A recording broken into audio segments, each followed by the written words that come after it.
Assalamualaikum warahmatullahi wabarakatuh. Selamat datang di Demit Horror, tempat di mana kisah gaib, teror malam, dan misteri dunia lain diungkap tanpa ampun.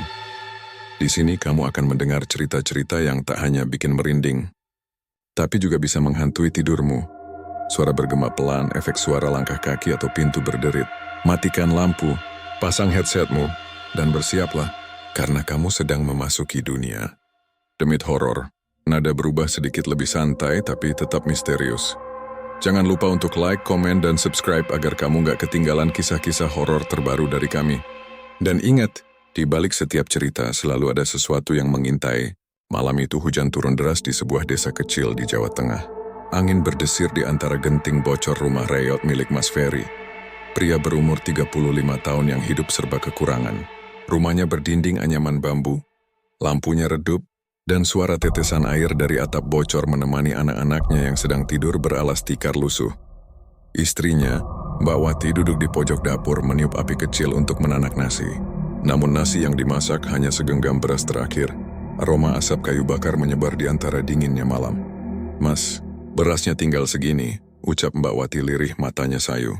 Mas Ferry hanya terdiam. Ia baru pulang dari pekerjaan serabutan, membantu membangun rumah tetangga.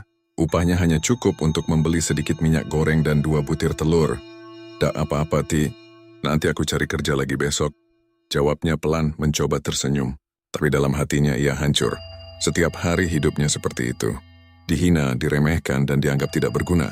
Tetangga-tetangganya sering mencibir. Laki-laki umur segitu tapi kerjaannya cuma serabutan, miskin terus. Mending jadi pengemis sekalian.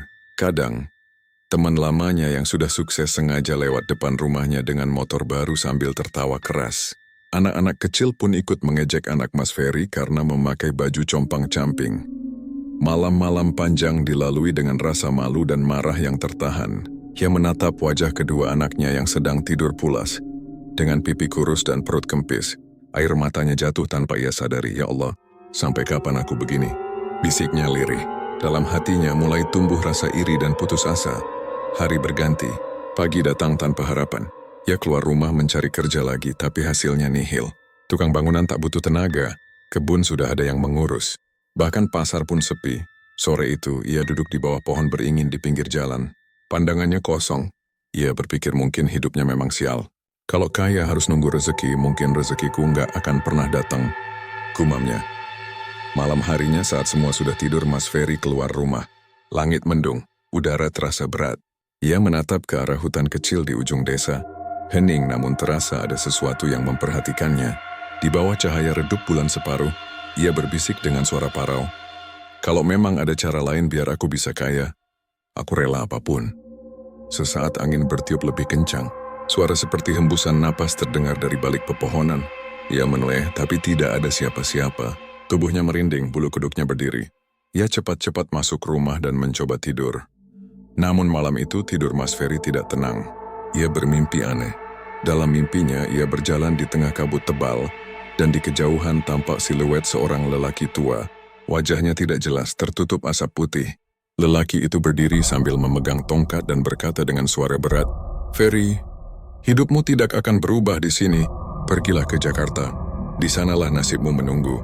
Mas Ferry terbangun dengan napas tersengal dan tubuh dingin oleh keringat. Suara itu masih terngiang jelas di kepalanya. Ia menatap langit-langit rumah yang bocor, lalu memandang istrinya dan anak-anaknya. Mungkin inilah saatnya. Mungkin mimpi itu bukan kebetulan. Esok paginya, ia memutuskan untuk merantau ke Jakarta. Dengan uang seadanya dari hasil pinjaman, ia berangkat membawa tas kecil dan doa dari istrinya. Sebelum pergi, Mbak Wati sempat menatapnya dengan mata berkaca-kaca. "Mas, hati-hati ya, jangan macam-macam di kota orang." Mas Ferry hanya mengangguk. Ia tidak tahu langkah kecilnya pagi itu akan membawanya menuju jalan gelap. Jalan menuju pesugihan Mbak Bendot yang akan mengubah seluruh hidupnya dan menghancurkannya perlahan. Perjalanan Mas Ferry menuju Jakarta bukanlah kisah indah seperti yang ia bayangkan. Ia menumpang bus ekonomi dengan tubuh lelah dan pikiran penuh harapan. Di sepanjang perjalanan ia memandangi sawah-sawah yang makin jauh tertinggal, seolah meninggalkan kemiskinannya di belakang. Namun jauh di dalam hatinya ada perasaan aneh, seperti sedang diawasi. Sesampainya di terminal Jakarta, hiruk-pikuk kota membuatnya bingung. Klakson mobil, teriakan pedagang dan wajah-wajah asing di sekitarnya membuat dadanya sesak. Ia berjalan tanpa arah, hanya mengikuti langkah kaki kemana nasib membawanya. Hari pertama ia tidur di emperan toko, beralaskan kardus bekas. Esoknya ia mulai mencari kerja, dari proyek bangunan hingga jadi tukang parkir, tapi semuanya hanya sementara. Gajinya habis untuk makan, dan seringkali ia harus menahan lapar. Bulan demi bulan berlalu, Mas Ferry mulai merasa Jakarta tidak seindah mimpi. Setiap malam ia menatap langit gedung tinggi dan berkata lirih, "Mungkin aku memang ditakdirkan miskin selamanya." Namun malam itu berbeda. Ketika ia tertidur di bawah jembatan penyeberangan, hujan turun pelan. Suara rintik air memecah keheningan. Di antara dingin dan lelah matanya perlahan terpejam. Dalam tidur itu mimpi aneh kembali datang. Ia berada di tempat gelap, penuh kabut. Kabutnya tebal, dingin dan berputar di sekeliling tubuhnya. Dari kejauhan terdengar suara tongkat menghentak tanah pelan, tok, tok, tok. Lalu muncullah sosok lelaki tua yang sama seperti dalam mimpi sebelumnya. Wajahnya masih tak terlihat jelas tertutup asap, namun kini jaraknya lebih dekat. Suaranya berat dan menggema di telinga Mas Ferry. "Kau mencari rezeki di tempat yang salah. Pergilah ke arah barat, ke Banten. Di sanalah jalanmu terbuka." Mas Ferry berusaha bertanya, "Siapa kau, Mbah?" Tapi sebelum kata itu selesai, tubuhnya terasa diseret angin kencang. Dan ia terbangun dengan napas terengah. Langit sudah mulai terang. Hujan berhenti tapi tubuhnya menggigil. Ia masih mendengar gema suara itu di telinganya. Ke Banten. Beberapa hari kemudian, setelah lama berpikir, ia memutuskan menuruti mimpi itu. Ia mengumpulkan sisa uang hasil kerja kasar dan berangkat menuju Banten dengan menumpang truk barang. Sesampainya di Banten, nasibnya tak jauh berbeda. Ia bekerja sebagai kuli proyek di sebuah perumahan baru. Upahnya harian cukup untuk makan seadanya. Tapi yang membuatnya heran, malam-malamnya selalu diganggu mimpi. Kadang ia melihat bayangan sosok tua bertongkat berdiri di depan ranjangnya. Kadang hanya suara yang berbisik, "Kau belum sampai tujuanmu." Ia mulai takut, tapi rasa ingin tahunya lebih besar dari ketakutannya. Kalau mimpi itu nyata, mungkin ini petunjuk, pikirnya. 4 bulan berlalu di Banten, hidupnya tetap begitu-begitu saja. Tapi pada suatu malam Jumat Kliwon, malam yang terasa ganjil dan berat, mimpi itu datang lagi. Dalam mimpi kali ini, Mas Ferry berdiri di tengah padang rumput gelap, langit berwarna merah darah, dan angin berhembus kencang. Dari kabut hitam di depannya muncul kakek tua yang sama.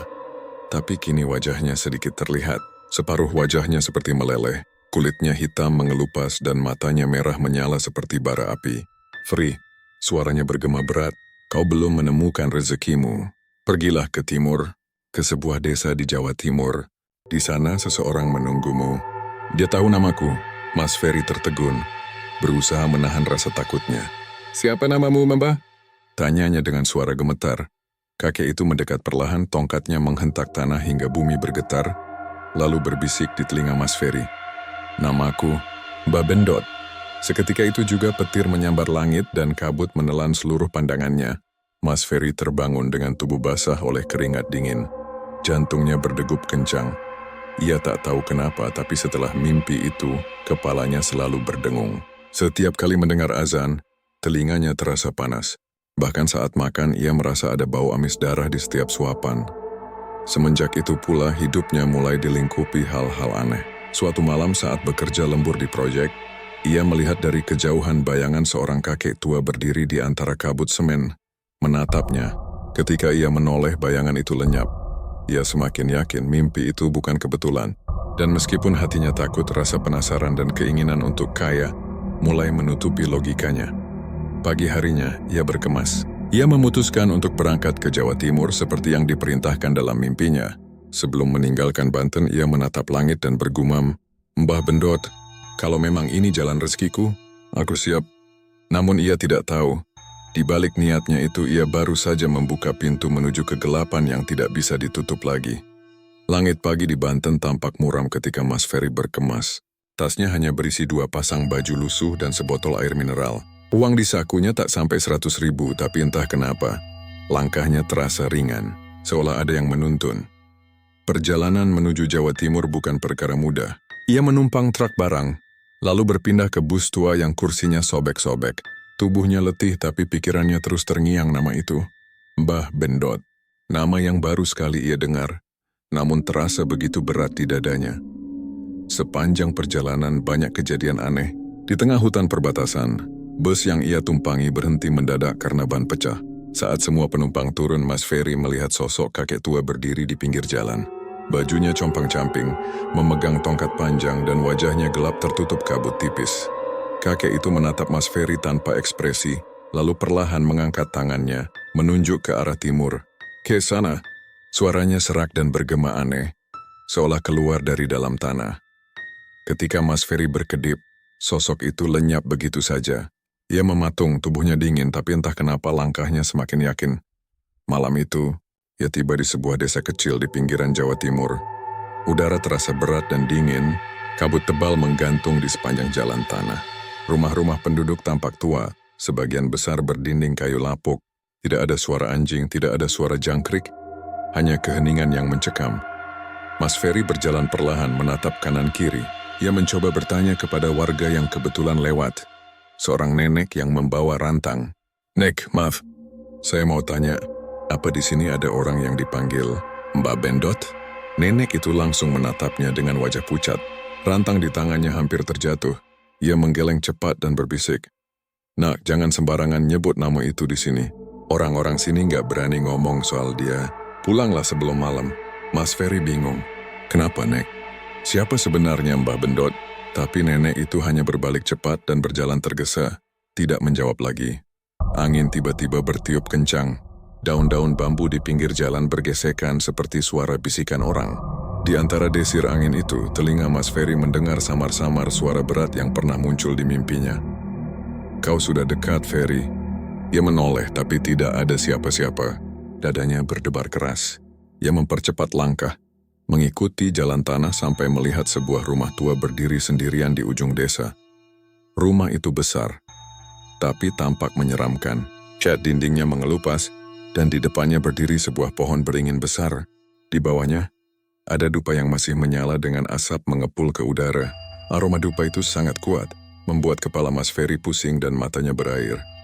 Dari balik pintu rumah yang setengah terbuka, terdengar suara seseorang. "Masuklah, Ferry. Aku sudah menunggumu." Mas Ferry tertegun. Ia tidak mengenali suara itu, tapi suaranya terdengar akrab, seperti dari dalam mimpinya. Dengan langkah ragu, ia mendorong pintu dan masuk. Di dalam rumah itu, suasananya remang. Hanya ada cahaya dari beberapa lilin kecil. Dindingnya penuh ukiran aneh, dan di tengah ruangan duduk seorang lelaki tua berambut putih panjang memakai kain hitam. Wajahnya keriput, tapi matanya tajam memancarkan sinar merah redup. "Kau Ferry, kan?" tanya lelaki itu dengan suara rendah namun tegas. Mas Ferry menelan ludah. "Iya, Mbah. Saya Ferry. Saya sering mimpi ketemu sampean. Katanya saya disuruh ke sini." Lelaki tua itu tersenyum tipis. "Berarti benar. Kau sudah dipilih. Mimpi itu bukan mimpi sembarangan. Itu tanda, Ferry. Tanda bahwa kau siap menerima bagianmu." Mas Ferry bingung, tapi ia tidak bisa bicara banyak. "Siap menerima? Apa, Mbah?" tanyanya pelan. Kakek itu menatapnya tajam lalu menjawab perlahan, "Kekayaan, kekuatan, tapi semua ada harganya." Suasana mendadak sunyi. Hanya suara lilin berdesis dan bau dupa yang semakin menyengat. Mas Ferry menunduk, jantungnya berdetak tak karuan. Namun entah kenapa hatinya tidak bisa menolak. "Saya siap, Mbah," katanya akhirnya. Suara bergetar, kakek tua itu tersenyum lebar. Giginya hitam semua. "Bagus. Tapi sebelum itu kau harus bersuci dulu. Puasa Senin Kamis sebulan penuh, lalu lanjut puasa mutih 3 hari terakhir. Rabu Pon, Kamis Wage, dan Jumat Kliwon. Setelah itu baru kita lanjutkan ritualnya." Mas Ferry mengangguk pelan. Ia pikir semua itu seperti laku tirakat biasa. Tidak ada yang berbahaya. Tapi malam itu saat ia keluar dari rumah tua itu, kabut di luar semakin tebal, dan dari kejauhan terdengar suara gamelan mengalun pelan. Tapi nadanya sumbang, menyeramkan, dan tak berirama. Mas Ferry menoleh ke arah beringin besar di depan rumah Mbah Bendot. Di sana ia melihat bayangan hitam berdiri di antara akar pohon, menatapnya dengan mata merah menyala. Bayangan itu tersenyum perlahan, memperlihatkan deretan gigi tajam. Ia berlari meninggalkan tempat itu secepat mungkin. Tapi sepanjang jalan, suara gamelan itu terus mengikutinya sampai kabut menelan seluruh pandangannya. Dan malam itu, untuk pertama kalinya Mas Ferry sadar Ia sudah melangkah ke dalam dunia yang tidak bisa ia pahami. Hari-hari pertama di desa itu berjalan dengan sunyi dan aneh. Mas Ferry tinggal di sebuah gubuk kecil tak jauh dari rumah Mbak Bendot. Seperti yang diperintahkan, udara di desa itu terasa berbeda. Lebih dingin, lebih berat seolah waktu berjalan lambat di sana. Setiap malam selalu terdengar suara jangkrik yang mendadak berhenti bersamaan. Lalu digantikan oleh suara langkah kaki di luar gubuknya. Tapi setiap kali ia mengintip, tidak ada siapa-siapa. Mbah Bendot memerintahkannya untuk mulai puasa Senin Kamis selama 1 bulan penuh. Selama puasa, jangan makan daging, jangan bicara kasar, jangan menangis, dan jangan menolak mimpi. Pesan Mbah Bendot dengan nada berat. Mas Ferry menurut. N menjalani puasa itu dengan tekun. Tapi sejak hari ketiga, hal-hal aneh mulai terjadi. Malam itu, ketika ia sedang membaca doa sebelum tidur, angin bertiup kencang dari jendela. Padahal jendelanya tertutup rapat. Lilinnya berkedip-kedip dan dari balik pintu terdengar suara lirih seperti bisikan perempuan menangis. "Kenapa kau datang ke sini, Ferry?" Mas Ferry langsung berdiri, tubuhnya gemetar. "Siapa di luar?" Teriaknya dengan suara parau. Tak ada jawaban. Tapi suara tangisan itu berubah menjadi tawa kecil yang menyelinap sampai ke telinganya. Malam berikutnya, gangguan semakin nyata. Ketika ia sedang berbuka dengan air putih dan singkong rebus, tiba-tiba bau amis darah menyeruak dari piringnya. Ia menatap singkong itu, warnanya berubah gelap seperti daging mentah. Refleks ia menutup mata dan beristighfar.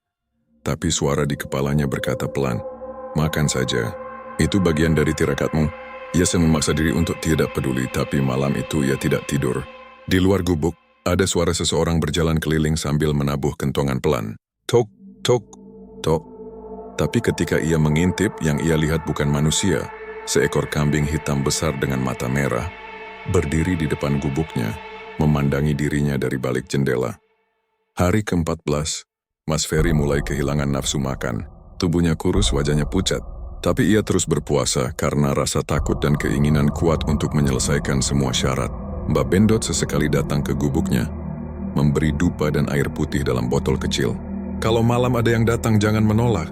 Itu tamu dari dunia lain yang sedang mengujimu," kata Mbah Bendot dengan tenang. Kata-kata itu membuat Mas Ferry semakin takut, tapi ia mencoba bertahan.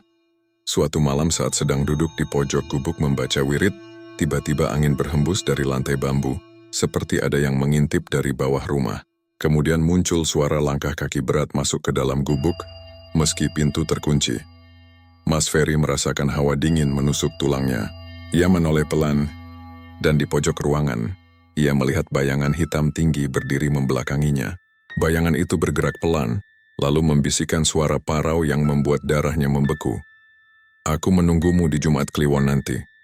Sekejap tubuhnya lumpuh, lidahnya keluh, matanya berair. Begitu bayangan itu hilang, Mas Ferry langsung sujud dan menangis. Tapi ia ingat pesan Mbah Bendot. Tidak boleh menangis selama tirakat.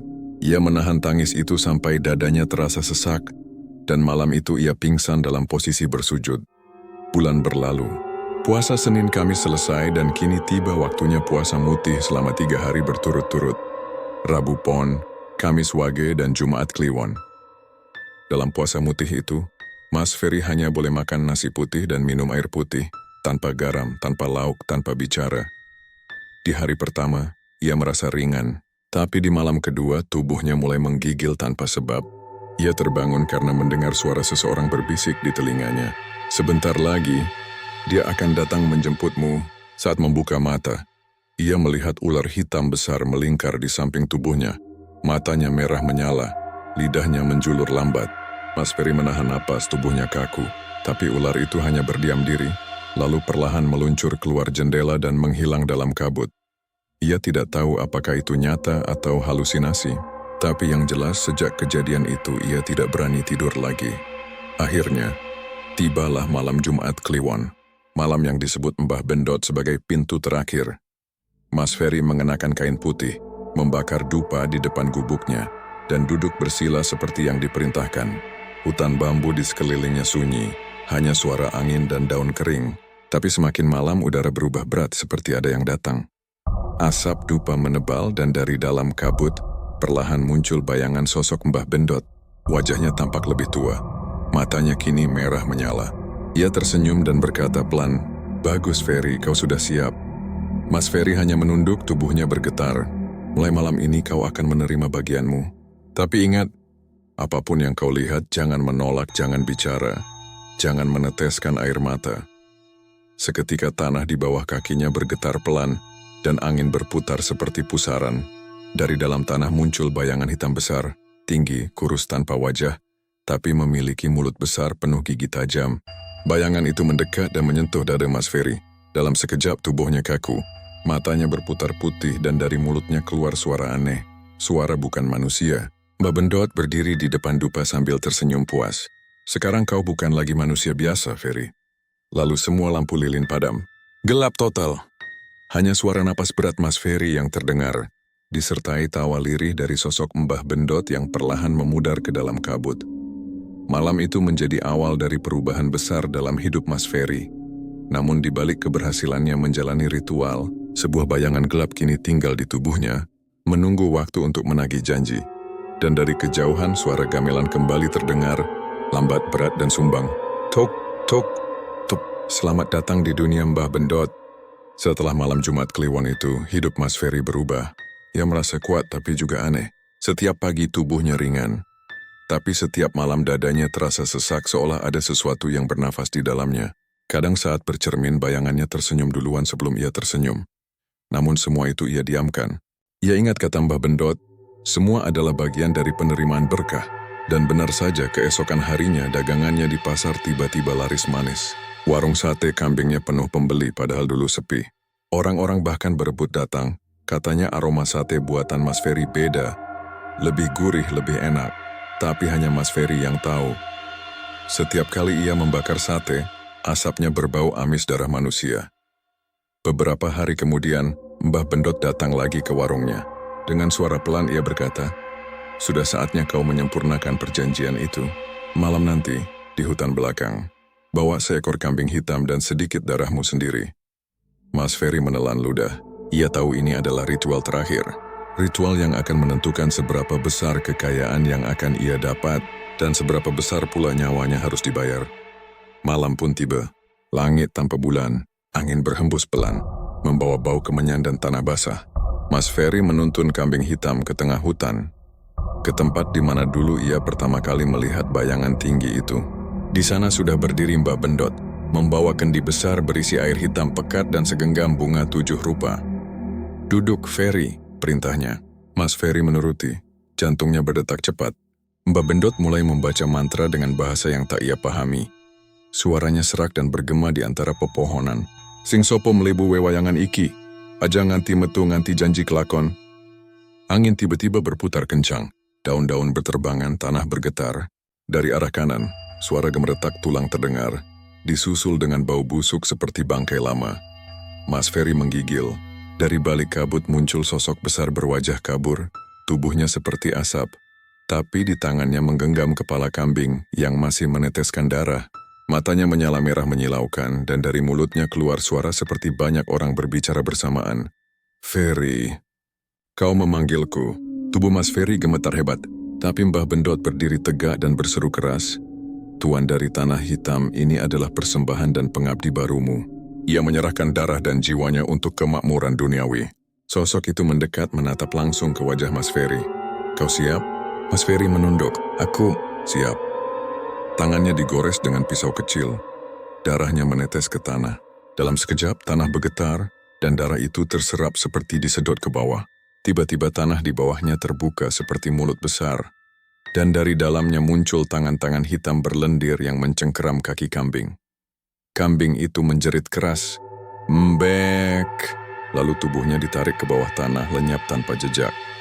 Mas Ferry nyaris pingsan tapi Mbah Bendot berteriak, "Jangan menolak. Lihat sampai selesai." Asap tebal menutupi pandangannya. Dalam asap itu, ia melihat sekilas wajah ibunya, wajah anaknya, dan dirinya sendiri terbakar. Ia berusaha menutup mata, tapi suara di kepalanya berbisik, "Sekarang kau sudah jadi milikku." Kemudian sosok besar itu menempelkan telapak tangannya ke dada Mas Ferry. Tubuhnya langsung kejang, matanya memutih, dan dari hidung serta telinganya mengalir darah segar. Namun di balik rasa sakit itu, ia merasakan kenikmatan aneh, seperti mendapatkan kekuatan baru. Sosok hitam itu tertawa pelan. "Mulai besok rezekimu mengalir seperti sungai darah." Tapi ingat, setiap satu purnama satu nyawa harus diganti. Mas Ferry tidak bisa bergerak. Ia hanya bisa mendengar kata-kata itu bergema di kepalanya sampai semuanya gelap. Keesokan paginya Mas Ferry terbangun di depan warungnya. Tubuhnya lemas tapi di sekelilingnya berbaris kambing-kambing gemuk yang entah dari mana datangnya.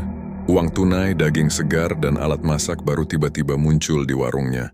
Ia hampir tidak percaya, namun dalam hatinya ia tahu, itu bukan rezeki biasa. Sejak malam itu warungnya selalu penuh, bahkan sampai orang antre di luar pagar. Ia mulai hidup mewah, membeli motor baru, bahkan memperluas warungnya. Tapi setiap kali malam tiba, ada bayangan hitam duduk di sudut dapur memperhatikan setiap potongan daging yang ia bakar. Kadang-kadang saat ia memotong daging kambing, darahnya berubah menjadi merah pekat seperti darah manusia. Suatu malam, saat sedang menutup warung, seorang anak kecil tetangga datang. "Pak, tadi saya lihat ada orang tinggi hitam berdiri di belakang Bapak waktu bakar sate," katanya polos. Mas Ferry hanya tersenyum kaku, tapi saat anak itu pergi, ia mendengar tawa lirih di telinganya. "Kau tidak bisa bersembunyi dariku, Ferry." Ia menoleh ke belakang. Bayangan tinggi itu berdiri di dinding, menatapnya dengan mata merah menyala. Lalu dengan suara berat sosok itu berbisik, "Sudah 1 bulan, waktunya membayar janji pertama." Mas Ferry membeku di tempat, dan malam itu menjadi awal dari rangkaian kematian misterius di sekitar warungnya. Kematian yang tidak bisa dijelaskan oleh siapapun, tapi selalu terjadi tepat di malam purnama. Sudah sebulan berlalu sejak malam ritual itu, warung sate Mas Ferry kini tak pernah sepi. Orang-orang datang dari berbagai desa hanya untuk mencicipi sate kambing buatannya yang katanya paling nikmat se-Jawa Tengah. Mas Ferry mulai dikenal dan dihormati. Namun di balik semua senyumnya, ada rasa cemas yang terus menghantui. Setiap malam purnama, ia tidak bisa tidur. Suara tawa lirih kadang terdengar dari belakang dapur, atau bayangan hitam melintas di kaca etalase warung. Dan malam itu, malam purnama pertama sejak ia melakukan ritual bersama Mbah Bendot, semua ketakutan itu menjadi nyata. Malam itu, langit cerah, bulan bundar menggantung tinggi, sinarnya menembus sela-sela pohon jati di sekitar rumah Mas Ferry. Ia duduk di teras sambil memandangi jalan desa yang sepi. Angin malam berembus dingin, membawa aroma anyir seperti darah basi. Tiba-tiba dari kejauhan terdengar suara kambing mengembik keras, diikuti suara langkah berat berjalan menuju rumahnya. Langkah itu pelan tapi berat seperti menyeret sesuatu. Mas Ferry berdiri, tubuhnya gemetar. Ia mencoba menenangkan diri. Berpikir mungkin itu hanya kambing tetangga yang lepas. Namun saat ia membuka pintu depan, tak ada siapapun di luar. Hanya udara dingin dan kabut tipis yang menggantung di halaman. Lalu dari arah belakang rumah terdengar suara sesuatu jatuh keras. "Brak!" Dengan langkah pelan, Mas Ferry menelusuri suara itu. Begitu sampai di dapur, ia melihat seekor kambing hitam tergeletak di lantai. Lehernya terpotong, darahnya mengalir deras hingga membentuk lingkaran aneh di lantai tanah. Mas Ferry mundur beberapa langkah, matanya membelalak. Siapa yang ngelakuin ini? Gumamnya gemetar. Tapi sebelum ia sempat berpikir lebih jauh, darah di lantai itu mulai berasap.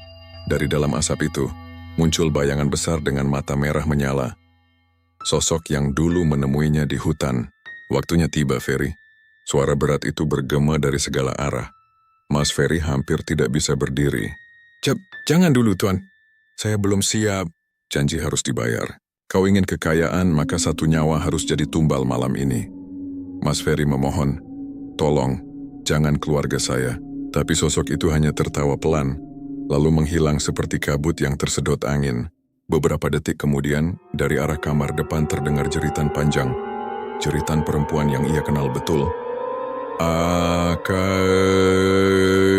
Mas Ferry berlari ke depan, dan matanya langsung membesar. Ibunya tergeletak di lantai. Mulutnya berbusa, matanya melotot. Di sekeliling tubuhnya ada bekas goresan seperti cakaran hewan. Enggak mungkin. Mas Ferry memeluk tubuh ibunya yang sudah dingin. Di tengah tangisnya ia mendengar bisikan dari dalam kepalanya. Suara itu pelan tapi jelas. "Aku sudah mengambil yang pertama. Nanti akan ada lagi." Tubuh Mas Ferry gemetar hebat.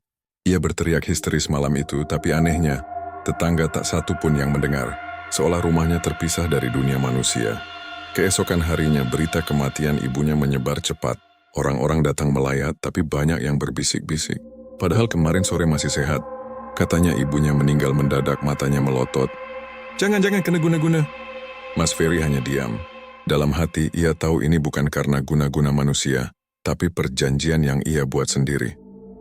Saat semua orang sudah pulang, Mas Ferry duduk sendirian di ruang tengah. Ia menatap foto ibunya di meja altar kecil. Air matanya menetes, tapi di telinganya terdengar suara tawa lirih. Kau menangis? Bukankah aku sudah bilang, jangan tangisi yang mati? Mas Ferry langsung teringat pesan Mbah Bendot. Kalau ada keluarga yang meninggal, jangan ditangisi. Ikhlaskan saja. Ia mengusap wajahnya dengan tangan yang gemetar. Air mata berhenti mengalir. Ia memaksa tersenyum, memaksakan diri untuk tidak menangis walau hatinya hancur. Dan anehnya, keesokan paginya, rekening tabungannya tiba-tiba bertambah banyak. Ada transfer besar dari pelanggan Jakarta yang tak ia kenal. Ia bisa membeli mobil baru, memperluas warungnya, bahkan punya pegawai. Namun setiap kali malam tiba, bayangan hitam di dapur itu semakin jelas. Kini tidak hanya duduk, tapi berjalan mondar-mandir di belakangnya sambil berbisik. Satu sudah diambil, sebentar lagi giliran yang lain. Beberapa hari kemudian, anak laki-lakinya yang berumur 10 tahun tiba-tiba sakit keras. Tubuhnya panas seperti terbakar, tapi anehnya dokter bilang tak ada penyakit apapun. Malamnya anak itu mengigau, "Ayah, ada kakek tua di kamar." Matanya merah, dia bilang mau ajak main ke hutan. Mas Ferry langsung panik. Ia berlari ke kamar anaknya. Tapi tak ada siapapun di sana. Yang ada hanya bau darah yang sangat kuat dan bekas telapak kaki hitam di dinding. Malam itu Mas Ferry duduk di sudut kamar sambil memeluk anaknya yang demam. Ia tahu, kalau bulan purnama berikutnya tiba, anak itu mungkin tak akan selamat. Hari demi hari berjalan. Mas Ferry semakin kaya, tapi juga semakin tertekan. Setiap malam suara-suara aneh terdengar dari loteng. Suara kambing disembelih, suara orang tertawa, dan kadang suara Mbah Bendot memanggil namanya dari luar jendela. Ia mencoba sholat, tapi setiap kali berdiri di sajadah, lampu padam sendiri, dan udara di sekitarnya menjadi dingin seperti di dalam kubur. Bayangan besar itu muncul lagi, kali ini lebih dekat. Kau tak bisa kabur, Ferry, kau sudah jadi milikku. Mas Ferry berteriak, pergi. Aku nggak mau kaya lagi. Aku mau semuanya balik seperti dulu. Sosok itu hanya tertawa panjang. Terlambat, darah sudah mengikatmu. Dan malam itu bayangan itu menembus tubuhnya, membuatnya jatuh pingsan di tempat. Ketika ia sadar, ayam sudah berkokok dan anaknya masih tertidur di sampingnya. Ia berpikir semua itu mimpi. Sampai ia melihat bekas tangan hitam mencengkeram dadanya, membekas jelas di kulit. Dari jendela asap hitam mengepul perlahan, membentuk wajah Mbah Bendot yang tersenyum puas. Satu sudah kubayar untukmu, Ferry. Siap-siap untuk yang berikutnya. Mas Ferry menatap keluar jendela. Matanya merah, bibirnya gemetar. Ia sadar, ini baru awal dari neraka panjang yang ia ciptakan sendiri. Sudah lewat 3 bulan sejak ibunya meninggal. Rumah Mas Ferry kini sunyi. Tapi bukan karena sepi, melainkan karena ada sesuatu yang bersemayam di dalamnya. Setiap malam, dari ruang dapur terdengar suara kursi bergeser sendiri, panci jatuh, dan langkah kaki yang berputar-putar di sekitar rumah. Namun setiap kali ia mencari sumber suara itu, tidak ada siapapun. Yang ada hanya aroma kemenyan dan bau anyir darah yang tak pernah hilang, bahkan setelah rumahnya disiram air 7 kali 7. Di siang hari, hidupnya tampak sempurna. Warungnya semakin besar, kini sudah seperti restoran kecil. Ia punya pegawai, punya 2 mobil, Mercedes dan Alphard. Bahkan banyak orang datang memuji dan menyanjungnya. Tapi begitu malam datang, segala kemewahan itu berubah jadi teror. Suatu malam, anak laki-lakinya Serafiwe kembali sakit. Tubuhnya panas, tapi kali ini lebih parah. Wajahnya pucat, matanya merah, dan di pergelangan tangannya muncul urat hitam yang berdenyut seperti bergerak. Mas Ferry panik. Ia membawa anaknya ke rumah sakit. Namun dokter hanya berkata, "Maaf Pak, hasilnya normal semua. Tidak ada penyakit apapun." Malam itu Raffi tertidur gelisah di kamarnya. Sekitar tengah malam, Mas Ferry terbangun karena mendengar suara anaknya tertawa pelan. Tawa itu aneh, bukan tawa seorang anak, melainkan tawa yang berat, serak dan terputus-putus seperti keluar dari tenggorokan yang luka. Ia berjalan ke kamar anaknya. Saat membuka pintu, jantungnya hampir berhenti. Raffi duduk di atas tempat tidur dengan mata melotot ke arah langit-langit. Mulutnya terbuka, dan dari dalamnya keluar asap hitam pekat. Lalu dari arah belakangnya, bayangan tinggi bertanduk muncul perlahan, menempel di dinding seperti kabut hidup. Mas Ferry berteriak, "Jangan ambil anakku, ambil aku saja." Tapi sosok itu hanya menunduk ke arah anaknya dan berbisik dengan suara rendah, "Janji kedua lunas malam ini." Dalam sekejap, Raffi terjatuh. Tubuhnya kaku, matanya terbuka lebar. Menatap kosong ke langit-langit, Mas Ferry berlari memeluknya, menangis sejadi-jadinya. Namun saat air matanya menetes ke wajah anaknya, tubuh Raffi mulai berubah dingin. Dari telinganya mengalir darah hitam kental.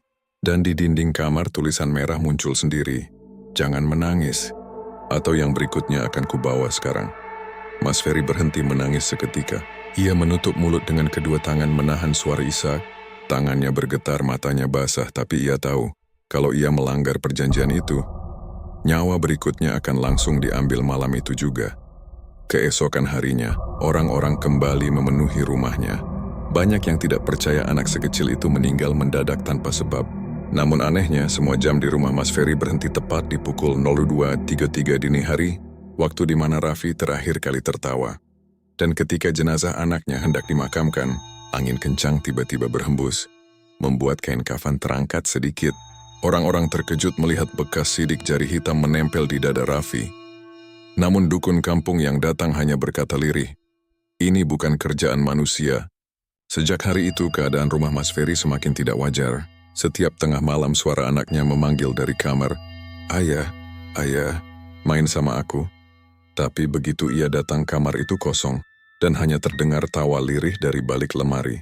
Pegawainya pun mulai ketakutan. Ada yang melihat bayangan anak kecil berlari di dapur, padahal anak Mas Ferry sudah meninggal.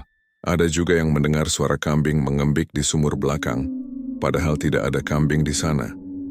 Satu persatu pegawai berhenti kerja. Warung yang dulu ramai mulai sepi. Orang-orang berbisik, warung itu ada penunggunya. Katanya setiap malam Jumat, terlihat laki-laki tua duduk di kursi warung dengan mata merah menyala. Mas Ferry mencoba menutup warung untuk beberapa hari, berharap semuanya reda. Tapi saat ia menyalakan lampu dapur malam itu, semua alat masaknya terlempar sendiri ke lantai. Pisau-pisau jatuh bertebaran, dan dari panci besar terdengar suara ketukan dari dalam, seperti ada yang berusaha keluar. Tok, tok, tok. Ia perlahan membuka tutup panci itu dan langsung menjerit histeris. Di dalamnya ada kepala kambing dengan mata terbuka, tersenyum ke arahnya. Dari mulut kepala kambing itu keluar suara berat yang sama. "Masih belum puas, Ferry? Kau sudah kaya tapi masih belum menyerah?" Mas Ferry terjatuh, tubuhnya gemetar. "Cukup, aku nggak mau kaya lagi. Aku menyesal." Namun suara itu hanya tertawa panjang. "Menyesal tak menghapus darah yang sudah kutulis di tubuhmu." Lalu api biru menyala dari dalam panci, membakar kepala kambing itu hingga menjadi abu. Tapi bau daging terbakar tetap tinggal. Bau seperti tubuh manusia. Malam-malam berikutnya gangguan semakin parah. Setiap jam 2 malam pintu rumah terbuka sendiri. Kadang terdengar suara langkah kaki berjalan di atap, atau jeritan lirih dari kamar ibunya. Kadang saat Mas Ferry menatap cermin, ia melihat bayangan Mbah Bendot berdiri di belakangnya. Tersenyum dengan gigi yang hitam semua. "Satu lagi yang harus pergi, Ferry. Setelah itu baru kau bisa tenang." Mas Ferry sadar yang dimaksud satu lagi adalah istrinya. Dan malam itu juga ia bersumpah akan melindungi istrinya apapun yang terjadi. Ia menyalakan doa, menggantung ayat suci di setiap dinding rumah, dan tidak tidur semalaman. Namun saat fajar hampir tiba, istrinya terbangun sambil menjerit, "Mas, tolong! Ada yang pegang kakiku." Mas Ferry berlari ke kamar, tapi tubuh istrinya sudah melayang di udara. Seolah dicekik oleh sesuatu yang tak terlihat. Ia berusaha menariknya, tapi udara di kamar berubah sangat dingin. Dan dari dinding muncul bayangan hitam besar dengan mata merah menyala. "Kau sudah janji 3 jiwa dan selesai." Mas Ferry berteriak sekuat tenaga, tapi semua percuma. Dalam hitungan detik, tubuh istrinya jatuh ke lantai tak bernyawa. Dan dari telinganya keluar darah hitam yang mengalir seperti tinta. Pagi itu, Mas Ferry terduduk di ruang tamu. Tubuhnya lemas, wajahnya kosong. 3 makam kini berjejer di belakang rumahnya. Ibunya, anaknya, dan istrinya. Ia duduk di antara ketiganya sambil tertawa pelan, kehilangan akal. "Kalian mau aku ikutin ya?" "Hahaha, tunggu sebentar lagi." Angin berhembus pelan. Dari antara pepohonan muncul siluet Mbah Bendot berjalan mendekat, membawa tongkat dan asap kemenyan. Suaranya berat dan dingin. "Sudah waktunya, Ferry, kau tak bisa lari. Kutukan ini belum selesai." Dan malam itu, desa tempat Mas Ferry tinggal berubah mencekam. Anjing-anjing menyalak sepanjang malam. Burung gagak beterbangan. Dan di sekitar rumah Mas Ferry terlihat api kecil menari di udara. Orang-orang yang lewat bersumpah mendengar suara tawa Mbah Bendot dan tangisan perempuan bersahut-sahutan dari dalam rumah itu. Sudah hampir 2 minggu sejak kematian istrinya. Rumah Mas Ferry kini terlihat seperti rumah mati. Lampu jarang dinyalakan, halaman penuh rumput liar, dan pintu depan selalu tertutup rapat. Orang-orang kampung tak ada yang berani mendekat. Mereka bilang setiap malam dari rumah itu terdengar suara perempuan menangis dan anak kecil tertawa. Bergantian seperti sedang bermain bersama di alam lain. Mas Ferry hidup sendirian di dalam rumah itu. Matanya sayu, tubuhnya kurus dan rambutnya mulai memutih. Setiap malam ia duduk di ruang tamu menatap foto keluarganya, ibunya, istrinya dan anaknya, sambil bergumam, "Kalian semua mati gara-gara aku." Ia menyesal tapi sudah terlambat. Kadang-kadang ia mencoba membaca doa. Namun setiap kali ia melafalkan kalimat suci, lampu padam sendiri dan udara di sekitarnya menjadi berat seperti ditekan sesuatu yang tak terlihat. Kadang ia mendengar suara yang sama di telinganya. "Menyesal sudah tak berguna, Ferry. Darahmu sudah kutulis di perjanjian." Suara itu selalu membuatnya menutup telinga dan berteriak, "Cukup, aku mau bebas dari semua ini." Namun malam itu untuk pertama kalinya suara itu berhenti. Digantikan oleh suara azan subuh yang samar-samar terdengar dari masjid jauh di ujung desa. Entah kenapa suara itu terasa menenangkan di telinganya. Dan tiba-tiba dari luar pagar rumah terdengar suara seseorang memanggil, "Assalamualaikum."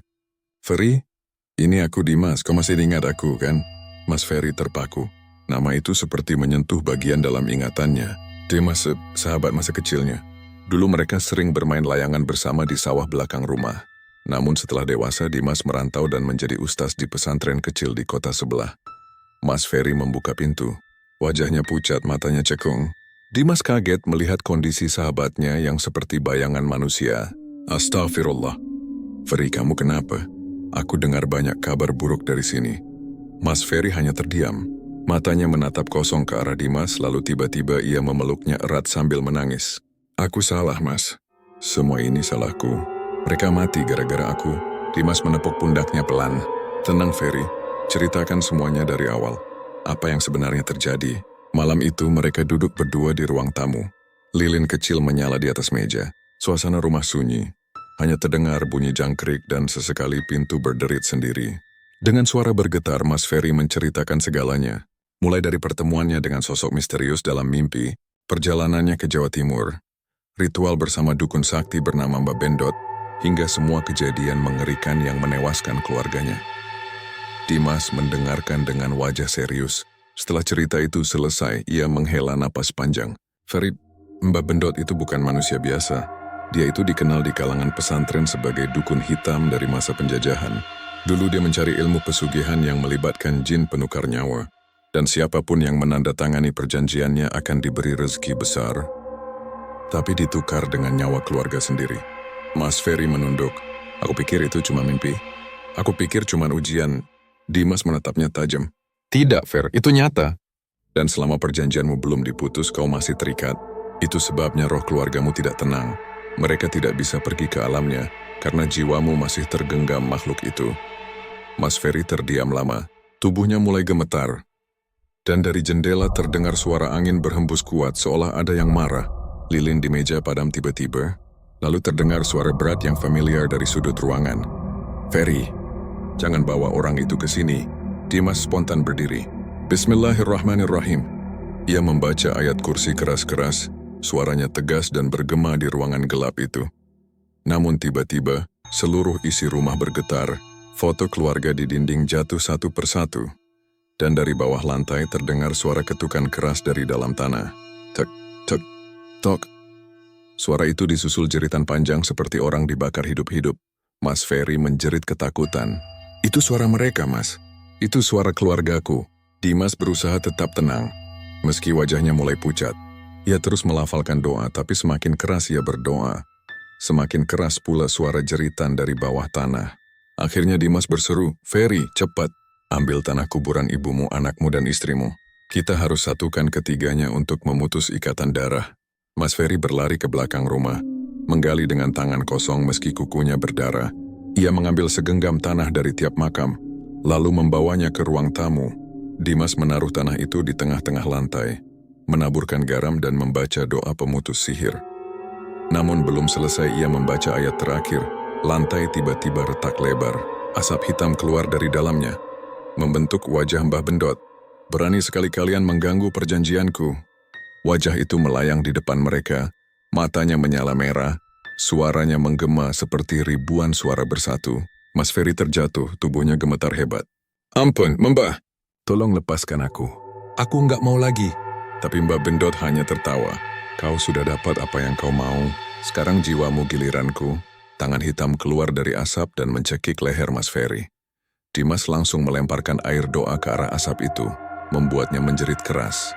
Asap itu memercik, berubah jadi kabut tebal yang menutupi ruangan. Allahu Akbar. Seru Dimas sambil terus membaca ayat. Lantai bergetar keras, panci di dapur jatuh bergantian, dan dari dalam kabut terdengar suara perempuan menangis, dan anak kecil tertawa bersamaan. Lalu, boom! Suara ledakan keras terdengar, membuat lilin padam dan rumah gelap total. Beberapa menit kemudian semuanya sunyi, kabut hilang, udara kembali tenang. Dimas berdiri terengah-engah, menatap sekeliling. Mas Ferry tergeletak di lantai. Tubuhnya pucat tapi masih bernafas. Ketika Dimas mencoba membantunya duduk, Mas Ferry membuka mata pelan dan berbisik lirih. Mas, dia belum pergi. Dia masih di sini. Dimas memandangnya dan tiba-tiba bayangan Mbah Bendot muncul di cermin ruang tamu, tersenyum dingin.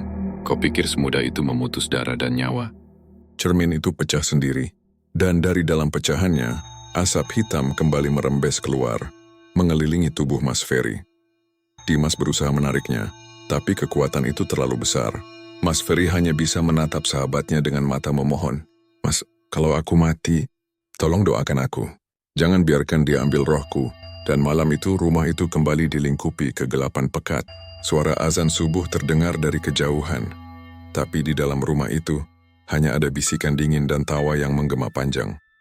Sudah 3 hari berlalu sejak malam penuh teror itu. Desa tempat Mas Ferry tinggal kini kembali sepi. Tapi aura mencekam masih terasa di udara. Orang-orang bilang setiap malam masih terlihat asap hitam keluar dari rumahnya. Dan kadang terdengar suara orang menjerit minta tolong dari dalam rumah yang terkunci rapat itu. Tak ada satu pun warga yang berani mendekat. Hanya satu orang yang masih datang, Ustadz Dimas, sahabat lamanya.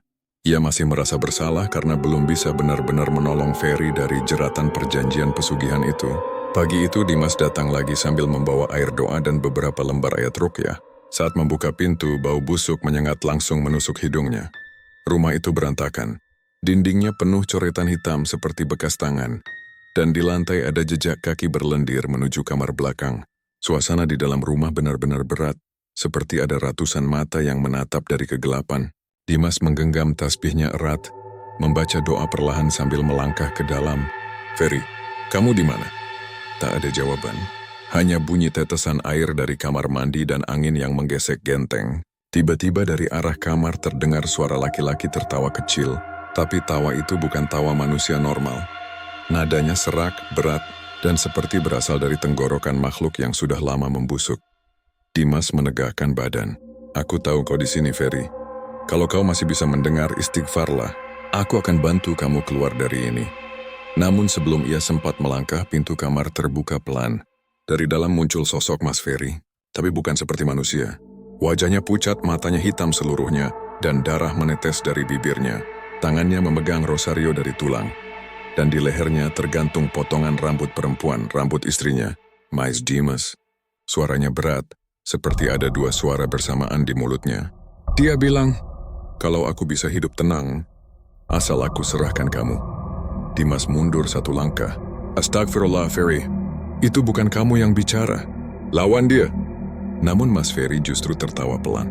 Dari tubuhnya keluar asap hitam yang sama seperti malam sebelumnya. Asap itu mulai membentuk bayangan sosok Mbah Bendot, lengkap dengan tongkatnya yang menancap ke lantai. Kau kira bisa melarikan diri dari perjanjian, hah? Setiap darah yang tertulis di bawah sinar bulan akan kutagih satu persatu. Suara Mbah Bendot bergema di seluruh ruangan. Tiba-tiba dinding rumah bergetar, foto-foto jatuh, dan dari langit-langit menetes darah segar seperti hujan.